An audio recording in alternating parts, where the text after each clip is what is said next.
ఇప్పుడు सडन గా కాలేజీ నుండి ఎక్కడ వెళ్తాం?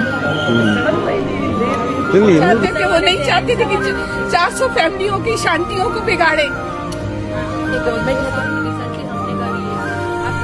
వెళ్ళాము చెప్పండి, 450 ఫ్లాట్స్ అండి. ఎక్కడ పోతాం? సడన్ గా వెళ్ళిపోతే ఎక్కడికి వెళ్ళిపోతాం చెప్పండి?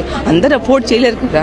అందరు మాక్సిమం 90% మిడిల్ క్లాస్ వాళ్ళు ఇక్కడ కష్టపడి లోన్ తీసుకొని ఇక్కడ మేము వచ్చామండి. ఈ రోజు కూలగొడుతున్నారు. ఆ లోన్ సగం కూడా మాకు తీరలేదు. పిల్లల ఎడ్యుకేషన్ రన్ అవుతుంది. ఇటువంటి పరిస్థితుల్లోనే ఉన్న పలంగా మీరు వచ్చి ఖాళీ చేసేసేయండి.